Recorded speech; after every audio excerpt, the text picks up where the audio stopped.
हर्षित landmark, सपनों का घर जैसा आप चाहते हैं हम बनाते हैं। 1, 2 एवं 3 BHK ready position flats. Call 98273213। Madhya Pradesh में उपचुनाव में आगामी रणनीति को लेकर बीजेपी प्रदेश कार्यालय में चुनाव प्रबंधन समिति की बैठक हुई।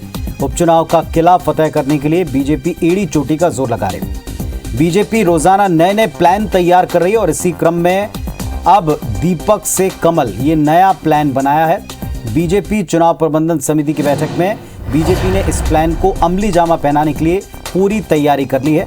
इसके तहत बीजेपी 21 अक्टूबर को उपचुनाव वाले 3067 बूथों पर जनसंघ का स्थापना दिवस मनाएगी और इस मौके पर विभिन्न कार्यक्रम आयोजित किए जाएंगे। इन कार्यक्रमों की थीम दीपक से कमल या जनसंघ से भाजपा होगी। जनसंघ का चुनाव चिन्ह कभी दीपक हुआ करता था, जबकि बीजेपी का चुनाव चिन्ह कमल का फूल है। आज चुनाव प्रबंधन समिति की बैठक में केंद्रीय मंत्रियों के दौरे तय कर दिए और आने वाले वक्त में केंद्रीय मंत्री चुनावी क्षेत्रों में ताबड़तोड़ प्रचार करते सभाएं लेते नजर आएंगे।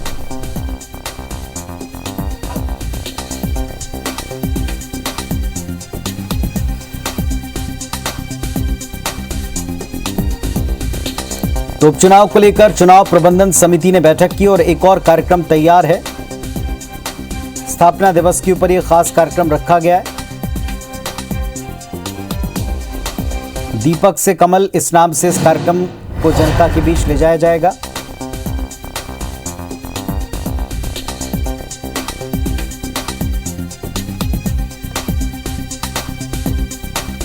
तो भारतीय जनता पार्टी ने उपचुनाव को लेकर आने वाले कार्यक्रम तय कर लिए, उसको लेकर केंद्रीय मंत्रियों के दौरे तय कर लिए और आज एक नए कार्यक्रम का ऐलान हुआ है। दीपक से कमल, पहले जनसंघ के समय दीपक चिन्ह हुआ करता था और अब भारतीय जनता पार्टी का कमल का फूल चिन्ह है। तो दीपक से कमल इस अभियान के तहत जनता को पार्टी से जोड़ने का प्रयास होगा। 3000 से ज्यादा बूथों के ऊपर भारतीय जनता पार्टी कार्यक्रम करेगी।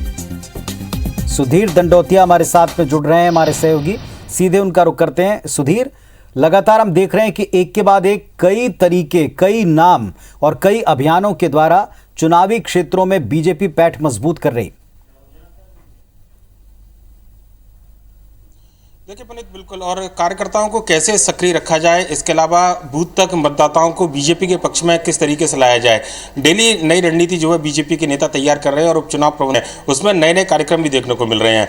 अगर आने वाले कार्यक्रमों की बात करें तो 20 तारीख को शरद पूर्णिमा और वाल्मीकि महोत्सव जो है सभी 3067 बूथों पर धूमधाम से मनाया जाएगा और इसके लिए बीजेपी ने एक एक मतदान केंद्र पर 20 जो युवा मोर्चा के कार्यकर्ता हैं उनको जिम्मेदारी दी है और 20 ये कार्यकर्ता जो है 2 तारीख तक, जब माफ कीजिएगा 30 तारीख तक जब तक वोटिंग होगी तब तक है ना तैनात रहेंगे और मतदाताओं को बूथ तक लाने का काम जो है इन कार्यकर्ताओं के जिम्मे रहेगा। इसके अलावा 21 तारीख को जनसंघ का स्थापना दिवस है, धूमधाम से बीजेपी इसको मनाने की तैयारी कर रही है। सभी 3067 बूथों पर जो है कमल की रंगोली की जाएगी, उस पर दीपक जो है वो रखा जाएगा और मतदाताओं को बताया जाएगा कि बीजेपी का जो सफर है वो किस तरीके से पूरा तय किया गया है, जिससे कार्यकर्ताओं में उत्साह है और इसके दौरान जो बीजेपी के बड़े नेता रहे हैं उनके जीवन के जो प्रमुख अंश है वो भी कहीं ना कहीं बताए जाएंगे, जो गोष्ठियां और जो प्रबुद्धजन सम्मेलन उनके माध्यम से। पर लेकिन नए प्लान के तहत अगर बात की जाए तो अब बड़े नेताओं की एंट्री उपचुनाव में होने वाली है।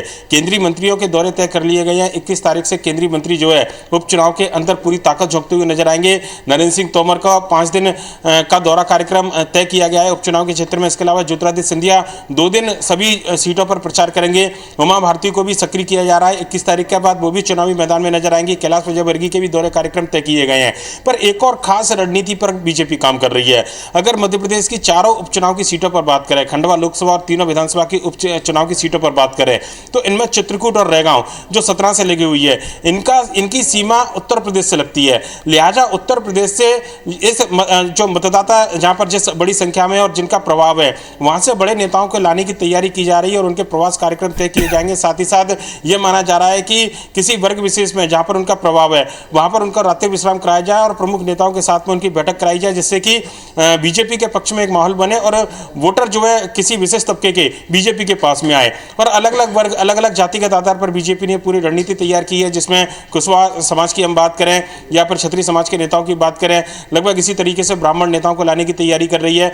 और साथ ही साथ अगर बात करें तो जोबट और खंडवा के अंदर वहां पर बीजेपी ने प्लान किया है कि खंडवा का एक बड़ा हिस्सा जो है महाराष्ट्र से लगता है, बुरहानपुर की बात की जाए या फिर खंडवा की बात की जाए, महाराष्ट्र से एक हिस्सा लगता है। और साथ ही साथ जोबट और खंडवा की कुछ सीमाएं जो है गुजरात से लगती है, लिहाजा गुजरात और महाराष्ट्र से नेताओं को लाने की तैयारी की जा रही है। पंकजा मुंडे चूंकि मध्य प्रदेश की सह प्रभारी हैं, महाराष्ट्र से एक बड़ा नाम आता है उनका, खंडवा के अंदर वो प्रचार करती हुई नजर आएंगे और ये माना जा रहा है कि बुरहानपुर के अंदर उनके रोड शो की तैयारी भी बीजेपी करेगी।